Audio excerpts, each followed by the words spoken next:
I actually made that video too early. Rise up, rhythm gamers. We have topped the charts for something again, and this time it's...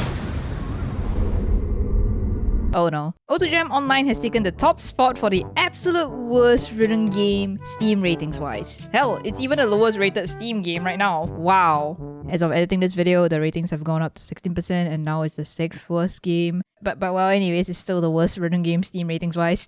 Though honestly, to the untrained eye, this game doesn't look that bad. I mean, the other games I've covered in my previous video look arguably worse. But hey, when it comes to terrible games, most of the time they just get slapped on with an overall negative instead of an overwhelmingly negative, because the reviews consist of 2 actual people who have actually played the game and reviewed it, and the one other review that's positive is by one of the devs' friends. Well, nobody plays these games. So in order to become the absolute bottom rated game on Steam, you gotta take an IP that's universally loved and then shit on it hard. And that's exactly what happened with O2Jam Online. Before we talk about the god-awful Steam port, let's talk about what happened to the original O2Jam, how it fucked up and died a miserable death. I know you guys want to hear about the latest dumpster fire, but bear with me, or well, you can also just skip to the timestamp here. The original O2Jam was a Korean online rhythm game developed by O2 Media. It was a 7-key flat-track rhythm game with hundreds and hundreds of songs. It was also a key-sounded game, which meant that pressing each key or note played a sound. A big highlight of the game was that it was an online multiplayer game. You could join in on rooms of up to 8 players and play songs together. And other than the multiplayer-focused rhythm gaming, there were avatars that players could customize and show off in-game. The game was first released in 2002 and was popular in Korea, Malaysia, and the Philippines with different dedicated servers for each region. But there were also servers in China, Indonesia, and Japan. Speaking of Japan, this video is sponsored by Buyee, a Japanese proxy service. Sorry, this is a terrible segue. But long story short, if you want to buy something from Japan but sadly the store only ships to places in Japan, you can still buy those things with Buyee. How Buyee works is that it helps buy the item for you, and the item gets shipped to their warehouse in Japan, and then Buyee ships from their warehouse to you. I recently just used Buyee myself to buy a Japanese new 3DS because I can't get this model in my country without paying some insane marked up price. And not gonna lie, 3DSs and PS Vitas are cheaper on Buyee than any other places, so it's a great time to get your hands on these if you want to. And if you're not into handheld consoles like I am, there's still a ton of other stuff you can get from Japan, like snacks and arcade parts. Oh my god, someone is selling sound voltage. Is that even legal? Buyee supports buying from Amazon.jp, Rakuten, Mercari, Yahoo Japan Shopping, and Yahoo Japan Auction. So buy something from Japan with Buyee today, and sign up with the link in my description for 2,000 yen off your first purchase. And now, let's get back to the video. Okay, so O2Jam was a free game, but there was also a paid portion to it. You could buy in-game currency to buy more songs or avatar items. But even as a completely free-to-play player, you could earn gems to buy things by playing in multiplayer rooms. The game was massive in Korea. It was, after all, the first online Korean rhythm game. It wasn't as huge as other games at the time like MapleStory, but it was big enough to have a tournament in 2005. In 2004, O2Jam's servers were integrated with M-Game's servers, another company that contracted O2Jam a year prior so that M-Game users could enjoy O2Jam with their M-Game accounts as well. This was also the time that O2Jam began paying artists for songs, which was a first in Korean rhythm game history. The prices were rather unstable, however, with some songs costing 50 cents and others going up to $3. This was also around the time that they introduced this extremely stupid monthly use thing. Instead of outright owning songs that you paid for so that you could play them forever, paid songs were only available for a month before you had to pay for it again. And obviously, this didn't sit so well with players. Some players actually began moving over to DJ Max Online, another rhythm game that was also recently released at the time, citing that O2Jam's game graphics and song quality was starting to lag behind DJ Max's. It's actually really funny knowing that DJ Max is cited as one of the reasons why O2Jam failed. DJ Max Respect is honestly an amazing game, so go buy it. But Jakads just told me to shill Easy 2 on Reboot R instead of DJ Max Respect for a better O2Jam experience. Which, by the way, do you know that Easy 2 AC was actually sued by Konami back in... Never mind, we don't have time for this right now, so moving on. So a year later in 2005, after the whole monthly song payment system was added, O2 Mania was released in China. O2 Mania was a simulator that could export songs out of O2Jam, which completely bypassed the need of paying for any songs every month. Naturally, this was huge among players and it resulted in a lot of lost revenue for the company. It also resulted in people figuring out how to make charts themselves, which led to private servers appearing among the top guilds at the time. Fast forward a couple of years later, and in 2007, the Malaysian and international servers shut down. because their publisher, E-Games, went bankrupt. Players were left without a way to play the game outside of private servers since the other region servers were IP blocked. Hell, to access the Korean server, you needed to enter a Korean social security number to access it. This sounds really dumb, but it was quite standard for Korean games to do this, especially if the game had in-game payments, which was a great way to curb credit card fraud, but it basically kept anyone who wasn't Korean out of games. Shortly afterwards, O2 Media themselves went bankrupt and O2Jam was shut down entirely in Korea. But they were eventually bought out by another company called Nowcom. And the first thing Nowcom did when they had O2Jam was re-release the game as O2Jam Classic. O2Jam Classic was exactly the same as O2Jam, but the game had patched out illegal software. Illegal software being, well, O2Mania. What the update did was completely revamp the song decryptions, which effectively killed the exporting of songs, though things didn't actually stay that way for that long. A year later, O2Mania was updated and cracked the new decryption, which meant song exporting came back. While the fight against piracy was happening, the official game was struggling to keep up with the top players. They were getting too good at the game. And so, O2Jam began bringing in songs from foreign O2Jam servers, like Gush and Blur, and they continued making harder and harder charts. Unfortunately, they were never quite able to catch up the pros, and with the songs getting more and more difficult, the casual players began to die off. They tried slashing prices and doubling the number of free songs you could play, but at that point of time it was already too late. Player count continued to trend downwards. Apparently, they even tried making a manga to try advertising O2Jam to younger audiences, but that didn't work either. For most English-speaking O2Jammers, the bankruptcy of E-Games was what killed O2Jam. But for the Koreans, it was the expensive songs, piracy, and difficulty inflation that ultimately killed the game. It was a slow and silent death. In 2012, O2Jam Korea shut down. O2Jam was over. I'm going to go over this part real quick because I think I've already gone through how the original O2Jam failed pretty well, and I'm sure nobody watching really cares about me going in depth about the mobile ports anyway. So basically, a year before O2Jam PC's closure in Korea, Now Games split off from Nowcom and raised investment from an investor called Stonebridge Capital. They also renamed themselves to Momocorp afterwards, which stood for Momentum for Mobile Era, and mobile games they made. On May 27, 2011, they released the first mobile port of O2Jam, O2Jam Analog. The 7-key key-sounded multiplayer game turned into a 5-key one without multiplayer or hit sounds. The once flat track was now an angled one, and charts were also recharted as well because, well, there's only 5 keys now. The game also had other key modes like 2-key and 4-key. During launch, there were only a few songs, but all of them were free.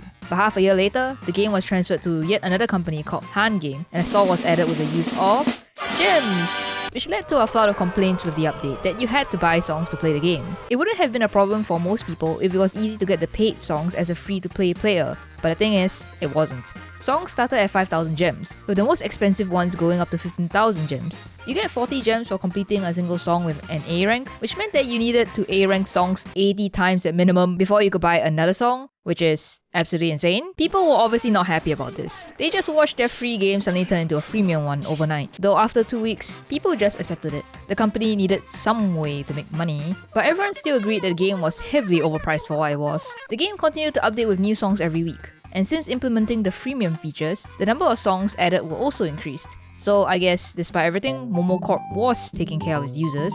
On May 18, 2012, Momocorp published yet another O2Jam mobile port called O2Jam U. Yeah, this was while O2Jam Analog was still up and running.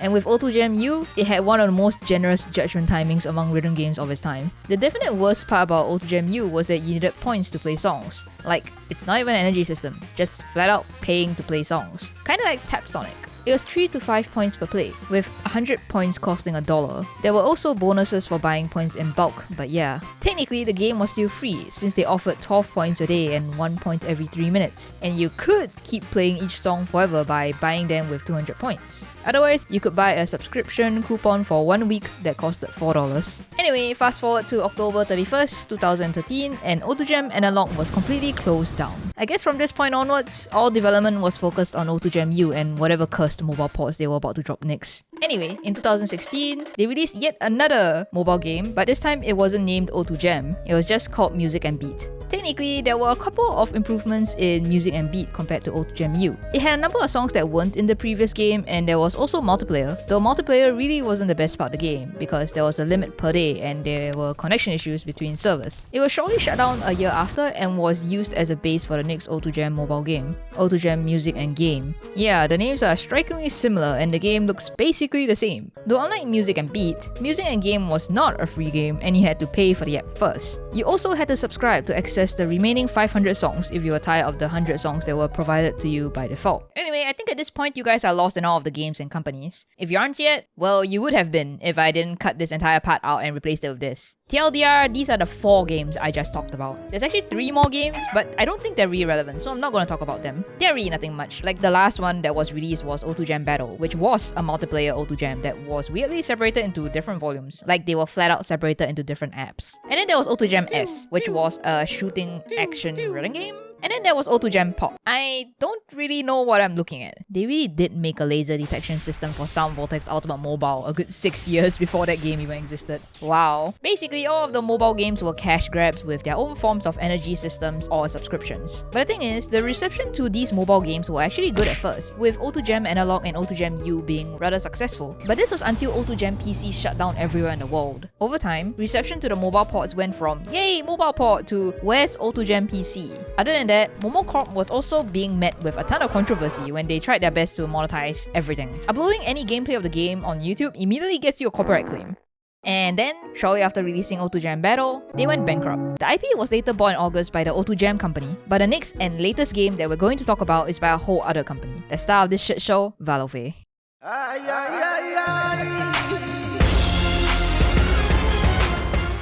The date is January 17, 2023, and VALOFE drops this fucking hot mess on Steam. Oh boy, let's start. The game is basically a PC port of the mobile game using beats, but they have key modes from 3 key all the way up to 7 key.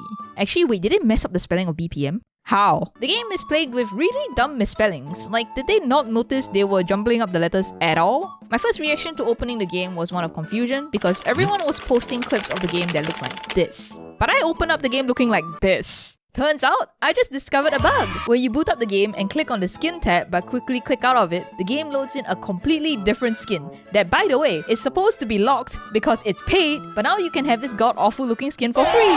Half of the songs show the wrong album art when they're in the song loading screen. And by the way, most of the charts in the game are like this.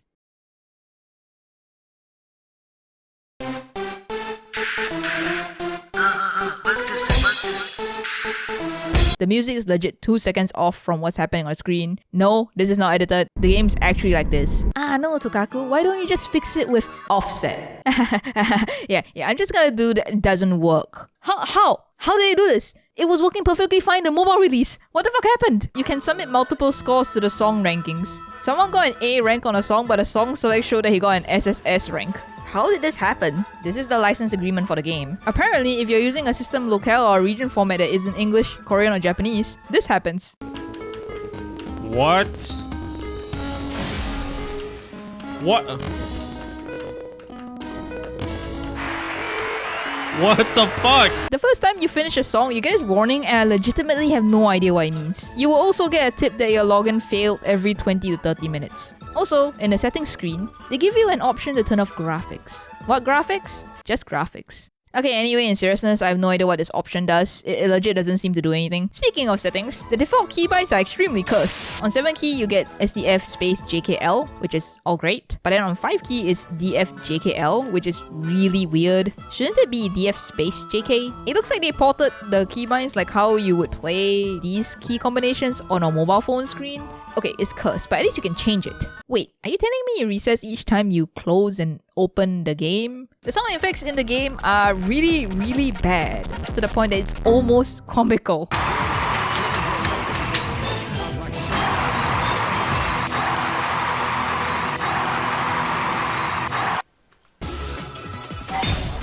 And apparently the combo glow effect can't count over 2800. Speaking of judgments, there's perfect, great, good, bad, and miss. But apparently the great and bad judgment never works. They will always be 0. But in their defense, this seems to be fixed now. But how did nobody notice this until they released the game publicly? Why is there a feature to like people's scores on the leaderboards? There's also only an angle track, there's no key sounding, and the only thing online about this game is that you can submit scores. The lack of unique coloring of the key in the middle for spacebar also makes charts way harder to read than it should be. Okay, but while editing this video, the game actually had a 1.2 gigabytes update that actually changed that. The note in the middle is yellow now. Yay!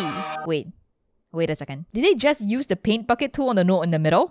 Holy shit. Well, at least it's a lot easier to read now. And they also fixed the album art problem and the music syncing and offset. Songs aren't off by 2 whole seconds now, and offset seems to work. Until you ramp it all the way to the left, then the song just disappears.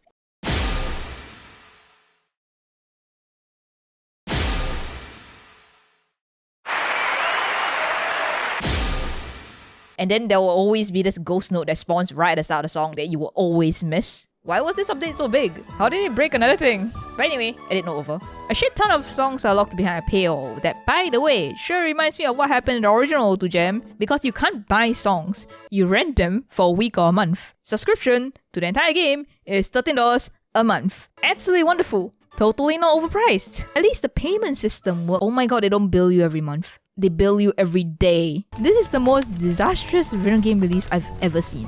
TLDR, pack it up boys. Game bad. Don't play it. But what if I told you it gets worse? You know, as much as the game is terrible, you could treat it like a No Man's Sky and give the devs your money in hopes that they'll fix the game. They do seem pretty genuine about fixing up the bugs and bringing in new features like multiplayer. But I'm going to advise you to, well, not do that. But still, don't send the devs actively working on this game hate. It's not their fault. I'm just saying, all of this is the fault of the main company, VALOFE. So what's up with VALOFE? They're yet another Korean game publisher, but their entire shtick is buying up dead IPs and reviving them in the worst way possible. It's literally their entire strat to just shit all over the games they buy. They have done this multiple times before. They actually just recently sent a cease and desist to O2Jam Int, a private community server. Private servers have existed since before O2Jam went down, and they're the only way that anyone right now can get the original O2Jam experience. Hell, you could even say that Momo Corp is a saint compared to VALOFE, because when Momo Corp was the one running the show, they actually released a statement saying that they were okay with private servers running because there wasn't a PC release, and until a PC release of the game comes out, they're completely fine with them. VALOFE taking down private servers was a shit move, because, well, I mean, the game they have is literally nothing like the original O2Jam. What a joke. Though I'm sure at this point you're just thinking to yourself, hey, just ignore them and they'll fail. There's no way that VALOFE is making money doing this kind of shit. No. There's a reason why they keep publishing horrible games. If it wasn't working or making money, they wouldn't have kept doing this. Like, last year, they were valued at 3.5 billion, and their sales last year was 14 billion won. This isn't any small financially struggling company that we're dealing with here. This is a fucking giant, and you shouldn't give them a single cent. I regret paying for O2Jam Music and Game for this video. Also, the CEO likes his own posts on LinkedIn. That cold isn't the weather. O2Jam has gone through a lot, from being passed around and developed by multiple companies to terrible monetization practices, which led to its death due to piracy and, well, bankruptcy. But I'm just gonna say, in my opinion, the original game has not aged very well at all, and I'm not a particular fan of O2Jam. But most of the love for the game right now is from the fun people had with it back then when they played it, when the world was so much simpler. Which of course translated to the complete hatred for O2Jam Online, a game that's basically pissing on O2Jam's already beaten to death corpse. And that's it for the video. I hope you guys learned a lot about a game that died a decade ago. It was an entire ride to research this, and so thank you to Neardayo, Toshiyuki Doma, Jakads and EK for helping out for this video. Thanks for watching, and see there's a Switch port coming out?